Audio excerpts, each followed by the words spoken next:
다음 주간에 그런 일들을 가지고 여러분들 마음을 가지고 준비하고 기도해 주시고, 특별히 힘드시지만 아픈 분들 우리 같이 기도하고 참여할 수 있도록 해주시면 좋겠다 하는 생각을 합니다. 아침에 이런 마음이 오늘 아침인가요? 어제 아침인가 이렇게 어떤 마음이 들었냐면,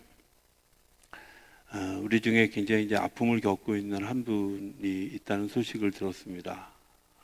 여러분들이 이제 잘 아시지만 우리 황순산 집사님이 굉장히 어려운 그런 그 상황들을 지나가고 있다는 얘기를 듣고 어떻게 하면 좋을까 하고 아침에 기도하는데, 마가복음 2장에 나오는 중풍병자를 안고 들것에 들려서 예수님 앞에 나오는 친구들 이야기를 생각하게 하셨어요.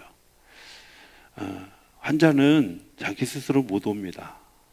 그런데 누군가 도와주어야 하는데, 누군가 같이 해야 되는데 하는 그런 생각을 하게 됐습니다.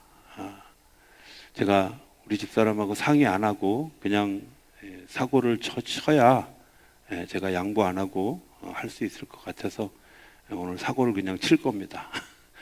제가 다음 주간에 월요일부터 토요일까지 우리 지금 이제 우리 황순산 집사님, 또 송기환 권사님 온전히 회복되어지도록, 또 우리 신은주 집사님 가정의 영적인 문제, 또 우리 조대선 성도, 또 여러분들이 기도가 필요한 분들 얘기해 주시면 제가 같이 기도하는데 6일 동안 금식하면서 기도하려고 합니다.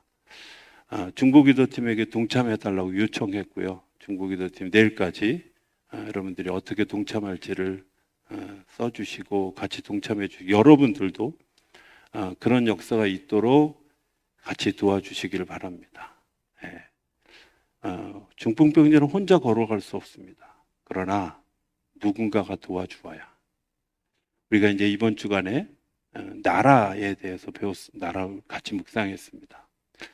하나님이 한 사람 한 사람을 세우는 이유는 그 한 사람이 거기서 머무르는 게 아니라 그 사람을 통해서 하나님의 나라가 세워져 가도록 하는 거죠. 하나님이 아브라함을 불러서 아브라함에게 가나안 땅을 주시고, 그 가나안 땅에서 이제 애굽으로 갔던 그를 다시 돌이켜서 동서남북을 바라보는 하나님의 땅을 가지게 했습니다. 땅 부자가 됐습니다.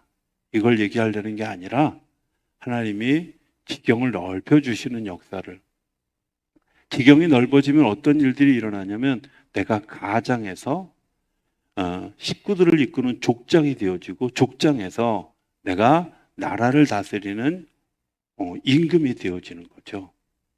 하나님이 우리의 영역을 넓혀주시는 것은 내가 집안에서 머물러 예수 믿고 신앙생활하고 나 하나가 든든히 서는 것에서 끝나는 게 아니라 내가 남편이 되고 아내가 되는 것을 통해서 서로를 돕고 세우는 일들, 그리고 가족을 이루는 일들, 그리고 그 가족과 더불어서 종족을 이루는 일들, 그 종족과 더불어서 12지파를 다 포함한 나라의 주인공이 되어지는 일들에 대한 얘기를 이번 주간에 다 했어요.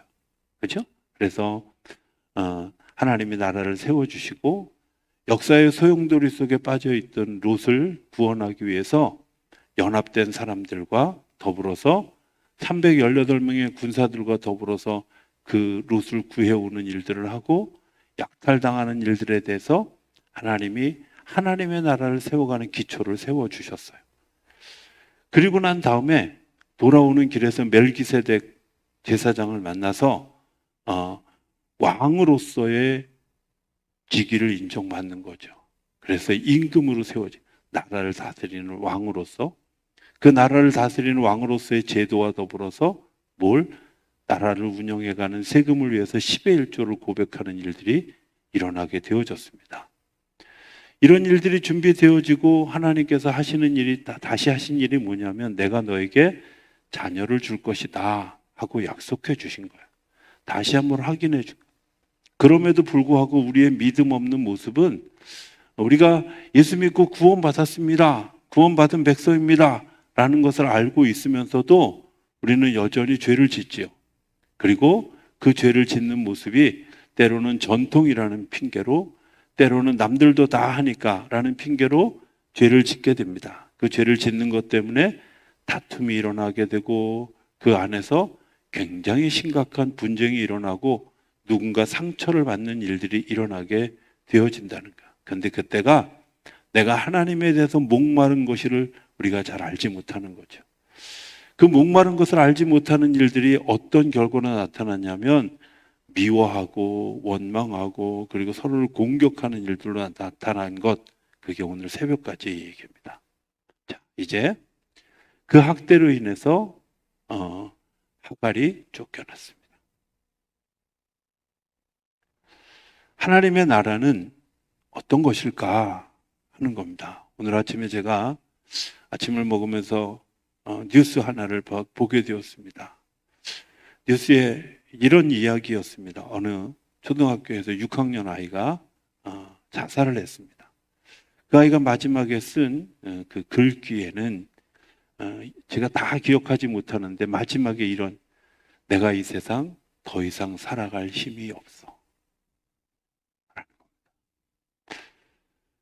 그 아이에게 그 여러 사람들의 진술이 뭐였냐면 여러 번 아이들이 서로를 왕따시키고 공격하는 일이 있었는데 이 아이가 굉장히 많이 그런 일을 겪게 되어졌고 그 겪게 되어진 데미지를 힘입어서 그 아이가 더 이상 살아갈 힘이 없다고 생각하고 스스로 목숨을 끊는 일을 선택했다는 거예요. 여러분들, 오늘 우리 사회에 이런 일이 일어나고 있죠. 나라입니다, 우리나라. 그런데 나라는 백성을 보호하고 땅을 보호하고 또 그 일들이 아름답게 자라갈 수 있도록 만들어주는 곳이 나라이고 가정이고 족장이잖아요. 누군가를 공격해서 누군가를 넘어뜨리려고 하는 것이 아니라 넘어진 사람을 다시 일으켜 세워주고 죽어가는 영혼들을 다시 일으켜 세워주시고 병든 사람을 다시 일으켜 세우는 일들이 이루어지는 곳이, 그게 나라죠. 하나님의 나라는 하나님은 그 마지막 한 사람까지 일으켜 세우시기 위해서 하나님이 지금도 일하고 계시다는 거예요. 지금도. 저는 예전에 이해하지 못했던 이야기 하나가 있습니다. 그게 뭐냐면 99마리의 양을 버려두고 한 마리의 양을 찾으러 가는 예수님이에요. 아니, 이렇게 비능률적이고 비생산적인 이야기를 하느냐 하고 굉장히 많이 힘들어 했었습니다. 도대체 이런 해석을 어떻게 할 수 있을까? 근데 하나님이 제게 첫 번째 물으셨던 질문이 이거였습니다. 너 그 양이 너라면 어떻겠니? 였어요.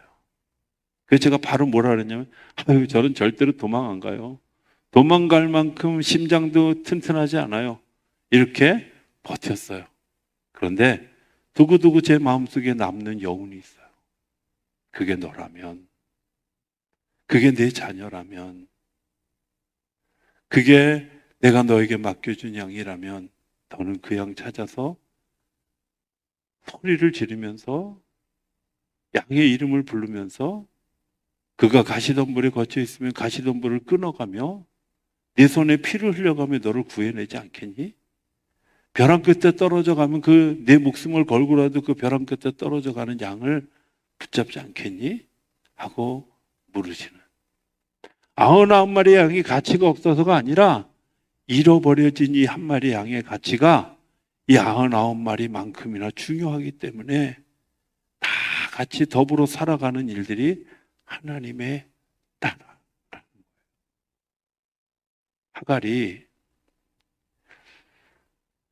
주인의 학대에 못 이겨서 나갔습니다. 생각해 보면 내가 택한 일도 아니었습니다. 억울하기도 합니다. 그리고 여자로서 굉장히 수치스럽고 정말 감당하기 어려운 아픔이 있습니다. 그 아픔 때문에 힘들어하는데 주인이 자기를 쫓았고 자기는 광야로 나왔습니다. 언제 죽을지도 모르는, 이렇게 죽을 바에 그냥 죽는 게 낫겠다라고 생각하고 그가 죽음을 택해서 걸어가고 있을 때 하나님이 그를 만나 주셨습니다. 우리가 늘 죽음이라고 하는 곳은 앞에 와 있죠. 그죠? 아마 여러분들과 저도 마찬가지입니다. 살면서 야, 여기까지가 끝이구나. 더 이상 내가 살아갈 기운이 없어. 이렇게 느끼지 않았던 분이 없었을 거라고 생각합니다. 저는 정말 몇 번이고 이제 끝이야. 더 이상 버틸 힘이 없어. 더 이상 내가 이겨낼 힘이 없어. 그리고 주저앉았을 때가 있었어요. 근데 중요한 건 그때 하나님이 나를 내버려 두지 않으셨다는 거예요. 나를 내버려 두지 않으셨다는 거예요. 제가 지금도 기억하는 것이 있습니다. 예수님의 목이 쉰 음성으로 제 이름을 부르는 목소리였습니다. 목이 쉰 음성으로 아주 다급하게. 왜 목이 쉬었을까? 나를 위해서 기도하다가 내가 혹여라도 엉뚱한 생각을 할까봐 목이 쉬도록 나를 찾아 불러다니셨던 예수님의 모습을 보게 했어요. 나라는 한 사람의 백성을, 한 사람을 소중하게 여기는 하나님의 제도예요. 여러분, 한 사람 한 사람이 너무 중요하고, 한 사람 한 사람이 너무 눈에 넣어도 아프지 않을 존재라는 사실이에요. 나라는 커다란 것 같지만 그 안에 존재하고 있는 한 사람 한 사람을 굉장히 주목합니다. 제가 군대 생활할 때 이런 일이 있었습니다. 제가 파주 가까운 곳에서 군대 생활을 했는데요. 우리 그 부대 뒤쪽에가 지금은 많이 이제 막 다 개발이 돼서 도로가 깔리고 이제는 번듯한 도시 비슷한 동네가 됐는데 그때는 산골짜기였는데요. 어느 날 미군들이 와서 막 열심히 삽질을 하고 막 예. 그래서 뭘 하나 궁금했어요. 궁금했는데 물어보니까 뭐라고 얘기하냐면 6.25 전쟁 때 그곳에서 전투가 있었고 그 전투에서 그 사상한 죽은 그런 미군의 병사의 유해가 거기에 7구가 있다는 제보를 듣고 그 유해 7구를 찾기 위해서 제가 기억하기로 한 3주 동안 그 발굴 작업을 하는 거예요. 아니 죽은 시신 가서 뭐 하려고? 그때는 그렇게 생각했어요. 근데 두고두고 생각해 보니까 적어도 그 사람들에게는 이 시신도 어디서 죽었을지 모를 그 남편, 그 자녀, 그 아버지를 기억할 만한 무언가를 찾아주고 싶은 나라라는 게 있었다. 한국 전쟁에 참여했다가 그냥 이름 없이 죽어간 병사가 아니라 분명한 이름, 그리고 그 분명한 이름뿐만 아니라 그 유해를 찾아서 다시 가족 품으로 돌아가게 하고자 하는 그들의 애쓰는 모습을 봤어요. 이번에 우리 선교지에 갔다가 하루 마닐라에 머물렀던 날이 있었습니다. 마닐라에서 우리 마닐라 한인교회 목사님이 우리 일행을 제일 먼저 공항에서 내려서 제일 먼저 데려간 것이 뭐였냐면 미국 군인들이 묻혀있는 묘지였어요. 아니 묘지를 왜 데리고 가? 이런 생각할 수 있는데 제가 그때 그 사람들의 나라를 사랑하는 한 사람을 소중하게 여기는 일들을 봤어요. 전에도 사실 한번 갔던 적이 있었는데 거기에 많은 건물이 있고 그 건물 안에 벽에다가 유해를 발견하지 못한 사람들의 명단을 다 깨알같이 7만 명이래, 7만. 근데 그 사람들의 이름을 다 뭐요? 한 사람도 잃어버리지 않으려고 하는 마음. 하나님은 우리가 어느 누구도 내가 포기되어져서 내 생을 포기하려고 하는 사람들의 그런 일들에 대해서 지금도 찾아다니시며, 지금도 소리를 질러 부르시며, 지금도 밤길을 헤매시며 우리를 찾아다니신다는 사실을 기억하실 수 있게 되길 바랍니다. 하갈의 이야기가 그런 얘기예요. 하나님, 내가 주인이 나를 버렸어요. 당신의 아이를 뵌 그 애, 가짜 남편이긴 하지만 그 남자가 나를 버렸어요. 아무도 내 편이 없어요. 더 이상 내가 살아갈 기운이 없어요. 이렇게 생각하고 죽어가는 그를 주님께서 만지셔서 다시 살리시고 이야기합니다. 이렇게 얘기합니다. 내 주인에게로 돌아가라. 이해 안 가지 않습니까? 하나님, 방금 그 주인이 나를 학대해서 내가 도망 나왔는데 거기 왜 돌아가라는, 그 돌아가라는 의미 속에는 내가 너를 지킬 것이다. 내가 너를 보호할 것이다. 내가 너와 함께 할 것이다. 약속한 거잖아요. 하나님이 우리에게 돌아가라고 할 때는 보장해 주시는, 오늘 새벽에 얘기했잖아요. 보증해 주시는 게 있잖아요. 나에게 돌아가라 말씀하실 때는 돌아가는 일들에 대해서 분명하게 다시 세울 하나님의 계획이 있기 때문입니다. 그런 일들을 아브라함에게도 사라에게도 준비시키신 거죠. 그를 받아들일 준비를 하나님이 시키시고 그에게 찾아가서 그를 이끌어 내시는 거예요. 전에도 얘기했습니다만 천묵회지에서 굉장히 저를 힘들게 했던 성도님 한 분이 계십니다. 너무 싫었습니다. 미웠습니다.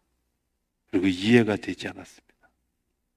하나님이 어느 날 제게 내가 너무 사랑하는 딸이다. 내가 특별히 사랑하는 딸이다. 하나님이 그렇게 말씀하셔서 제가 믿어지지도 않고 하고 싶지도 않은데 사랑할 만한 대상을 찾아보려고 그분의 이력을 뒤쳐다 했더니 그분이 그렇게 할 만한 상처를 받았다는 사실을 알게 됐어요. 정말 여자로서 겪지 못할 수 없이 많은 수치를 그가 겪었다는 사실을 알게 됐어요. 안타까워. 그렇다고 사랑한 건 아니지만 최소한 미워하지는 않고, 그렇다고 제가 막 정말 내가 정말 사랑하는 교인이야라고 품에 안지는 않았지만 버리지는 않는, 성도로서 그를 위해서 기도하는 것, 그 가정을 위해서 기도하는 것 포기하지 않았던 그런 일들. 왜 그러셨을까? 하나님이 그에게도, 그 좌절하고 아파하는 그에게도 찾아가셔서 얘야 돌아가라, 내가 홀로 서라 말씀해 주셨고, 하나님이 제게도 그분을 받아들일 준비를 시키시지 않았겠어요?